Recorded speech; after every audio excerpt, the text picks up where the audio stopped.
Grabatzen ari garen unean gaueko 10:07 minutu igaro diren honetan, atzo Dariok eta Erostarbek Larrazabal eta Salaberriren aurka Eibarko Astelena pilotalekuan Eguberri egunez jokatu zuten, binakako beserie txapelketako ligaxkako 5. jardunaldiko 2. norgehiagokaren analisia egingo dugu. Larrazabal eta Salaberri ziren favorito, baina Dariok eta Erostarbek pronostikoak hautsi zituzten 22 eta 16 irabazi ostean gogoratuko dugu aurreko jardunaldian. Dario eta Gabirondo bikote titularrak 22 eta 12 galdu zuela Senar eta Eskirozen aurka Iruñeko Labriten. Aldiz, Larrazabalek eta Salaberrik ere galdu egin zuten, hain zuzen ere elkarrekin jokatu zuten binagako beserie txabelketako lehen partidan, 22 eta 17 Egiguren eta Bikuñaren aurka. Gaurkoa, atzokoa, funtsezko puntua zen eta hasieratik Larrazabalek eta Salaberrik oso itxura ona eman zuten, batez ere Ruben Salaberri ikusi genuen atzeko kuadroetan dominatzen, Xabi Erostarbe oso deseroso nabari zen, ez?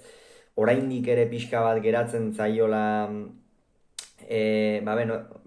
lehiaren erritmo horretara sartzeko eta abar ordezko bezala jokatu zuen, Gabirondoren ordez bere aurtengo txapelketako lehen partida izan da, eta jokatzen ari bada ere askotan kosta egiten da, ez? Txapelketako testu inguru horretan zabiltzala ikusten duzunean, behar bada beste presio batekin jokatzen duzu, enpresari gehixeago demostratu nahian eta Erostarbe hasiera batean behintzat ez du fin ikusi, ezkerrez eta pilota ezin luzatu, eskuinez oso gozakaitz, eta Dario izan da hor hasieran apur bat lagundu diona, oso galtzaile hasi da ezkara gitarraen, normala da, egin batean asko sartu baita, baina gerora beste dinamika bat hartu du bikoteak. 12 eta 8 aurreratu dira, Larrazabal ere ongi ikusi dugu, behar bada eta bera ere nik esango nuke presio dezenterekin jokatzen ari dela. Azken finean lehen mailan 3 partida jokatu ditu, lehen mailako txabelketa nagusian, eta promoziora iristean, beti hortik antzatu zenean demostratzeko edo zergaitik hor jarri zaituzten demostratzeko gogoa sartzen zaizu, eta horrek nahi gabean ere presio apur bat ekartzen du, eta hainbatean esan daiteke hori Iker Larrazabali gertatu zitzaiola atzo, gertatu zitzaiola lehengoan ere arrasaten, eta puntu bat badute Larrazabal eta Salaberri bikote titularrak, baina burua altxa ezin da dabiltza, eta hortxe oso mugan ari dira jokatzen. 12 eta 8 horretatik aurrera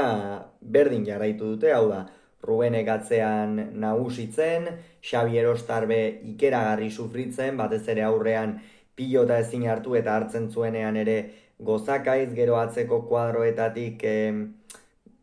pilota asko edo ezin eutxiz ikusi dugu, eta hori egin batean ere Rubenen meritua izan da, eta 15 eta 8 ipini dira aurretik, baina hortikan aurrera partida erabat aldatu da. Dariok bi sake oso bortitze egin ditu, Dariok egia esan sakearekin atzoko partidan tanto dezente sartu zituen, bata ikusgarria lehengoan ere Iruñeko Labrit pilotalekuan egin zuen, ezker hormari galanta eman eta ikusleen artera sartu zen pilota, gaurkoan ere Ibarren antzeko zerredo zer gertatu da, eta benetan hori Dariok esango genuke pilotara ekarri duen zerbait dela. Tantoak aurrera joan ala baina, Ruben Salaberri pixkanaka are deserosoago ikusi dugu, eta horrek eta egoera horrek Iker Larrazabal ere gainditu duela esan daitekez, iritsi da une bat, non Ikerrek ez zuen bat ere aukera garbirik, partida osoan zehar ia beti tantoaren ekimenarekin izan dira, eta bapatean asko aldatze horrein ikuste Iker Larrazabal ere apur bat deskolokatu duela partidan, eta hori ere gakoetako bat izan da. Erostarbe zuzendu egin da bigarren zatian, eta horren ondorioz 18 eta 16 ipini dira aurretik Dario eta Erostarbe, ia Dario izan dela bikotean apur bat babak eltzetik atera dituena, baina gainontzean esango nuke Xabi Erostarbe ere oso ongi zuzendu dela, eta azkenerako partida 22 eta 16ko emaitzarekin amaitu da. Salaberri asko okertu da bigarren zatian, pilota garbia galdu ditu, eta benetan harrigarria izan da,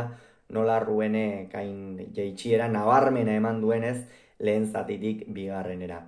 Hauxe beraz esan beharrekoa, une honetan beraz, Dario eta Gabirondo, oraintxe esango dizuet. Txapelketan bigarrenekin berdinduta, hau da, Zabala eta Eskuzarekin berdinduta dira, 3 punturekin, 3 puntu dituzte baita ere Zubizarretak eta Morgaetxebarriak, eta Igurenek eta Bikuñak, eta Larrazabal eta Salaberrik batekin jarraitzen dute hor sailkapenaren iaia zuloan. Hauxe beraz esan beharrekoa, hurrengoan gehiago izango duzu, bitartean izan agur.